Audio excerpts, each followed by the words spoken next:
네, 안녕하세요. 고승훈입니다. 더 정확하고 쉽게 설명드리기 위해 더 많이 찾아보고 공부하고 질문하겠습니다. 과거 기자였던 시절보다 더 노력하겠습니다.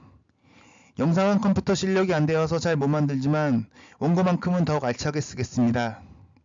대장동 건을 최초로 보도한 박종명 경기경제신문 기자가 검찰 참고인 조사에서 제보자가 이낙연의 최측근이었다는 사실을 알렸습니다. 즉 이재명 대표를 향한 대장동 누명의 시작점이 이낙연 측이었음이 다시금 강조되고 있는 것인데요. 이로 인해 4명이 검찰 수사를 받다가 목숨을 잃기도 했으며 이재명 대표 역시 재판으로 고초를 겪고 있는데도 대장동 누명을 씌운 엄중히 이낙연을 비롯해서 그의 패거리 중 이재명에게 빈말이라도 사과 한마디 전하는 꼴을 찾아볼 수가 없습니다. 박종명 기자는 22일 취재진이 이낙연 캠프 측에서 제보받은 게 맞냐라고 묻자 그는 윤영찬이나 서른 의원 얘기 나오는데 그분들하고는 상관없다며 제보 받은 거는 이낙연 당시 후보 측근은 맞다, 최측근이라고 답했다고 합니다. 박종명 기자는 대선 하루 전인 지난해 3월 8일 페이스북에 올린 글에서 이번 대장동 특혜 의혹 논란의 시발점은 민주당 대선 후보 경선 과정에서 민주당 경선 후보의 핵심 관계자가 제보를 해줬다라고 한 바 있는데 예상대로 이낙연 측 관계자임을 시인한 셈입니다. 대장동 사건의 시작점은 지난 2021년 8월 31일 박종명 기자가 작성한 이재명 후보님 주식회사 화천대유 자산관리는 누구 것입니까? 라는 제목의 기사에서 비롯됐고 본문엔 익명의 제보자는 본지에 성남의 뜨이라는 회사가 대장동 사업을 진행하는 개발 사업에 주식회사 화천대유 자산관리회사가 참여하게 된 배경을 두고 그 이면에 더불어민주당 대권 후보인 이재명 경기지사의 비호가 있었기에 가능했다는 의혹의 입소문이 떠돌고 있다고 투고해 왔다고 한 바 있습니다.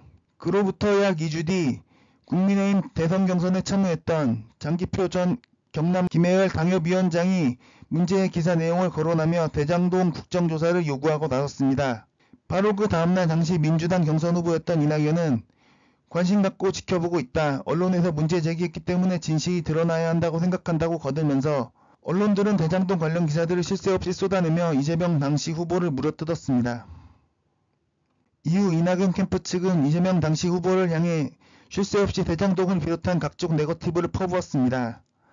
이낙연은 이재명처럼 네거티브 중단하겠다고 선언했음에도 이재명 대표와는 반대로 자신의 공언조차 전혀 지키지 않았던 것입니다. 정책 대결로 방침을 일찌감치 정하고 지킨 이재명 캠프와는 너무나 대조적 모습이었습니다.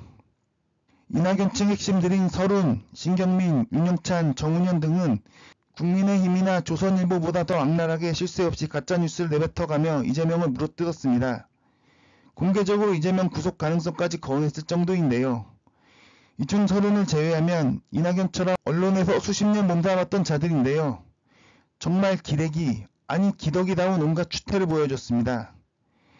게다가 온라인상에선 이들과 손잡은 똥파리들이 이재명에 대한 온갖 가짜뉴스와 음해를 쉴 새 없이 퍼날랐습니다. 이처럼 지난 대선 기간 동안 이재명 대표에게 씌워진 대장동 누명은 윤석열 일당의 청부 고발 사태건이 확산되는 것을 가로막았습니다. 한동훈과 이동재 전 채널A 기자간 검언유착 사건과 바로 연결된 사건이 청부 고발 사건이었는데요. 당시 유시민 전 노무현 재단 이사장이나 최강욱 전 의원, 황인석 변호사 등의 이름이 거론되면서 파장이 컸던 사건인데 이 같은 대장동 사건으로 인해 이슈에서 멀어졌습니다. 결정적으로는 일 잘하는 이재명의 이미지에 큰 손상이 갔습니다. 대장동 사건에선 돈 받은 자 그리고 대장동 개발의 종잣돈이 됐던 부산저축은행의 불법 대출, 부실수사 사건이 핵심임에도 검찰과 언론은 이재명과 그 주변만 쉴 새 없이 물어뜯었습니다. 정작 돈 받은 사람들은 이재명이 아닌 윤석열의 대선배인 박영수 전 특검을 비롯한 정관 변호사들 그리고 곽상도 전 국민의힘 의원을 비롯한 국힘 소속 정치인 여기에 언론사 종업원들임이 드러났을 뿐이죠. 즉 대장동 사건은 김만배라는 전직 법조기자와 정관 변호사들의 검언유착 카르텔이라고 확언할 수 있는 사건임에도 대장동 일당으로부터 5,500 이상을 환수해 성남시민에게 돌려준 이재명만 물어뜯은 최악의 사건이라고 할 수 있겠습니다. 1천억 원의 세금이 투입되고도 단 한 푼도 환수하지 못하고 1조 원 이상의 개발이익이 모두 민간업자에게 넘어간 부산 LCT 사건하고 너무나 대조적인데 말이죠. 그럼에도 정작 토건비리와 싸워왔던 이재명의 이미지에 큰 손상이 갔던 겁니다. 사실 첫 출처가 국민의힘이나 조선일보 같은 곳이었다면 이재명에게 별 타격이 없었겠지요.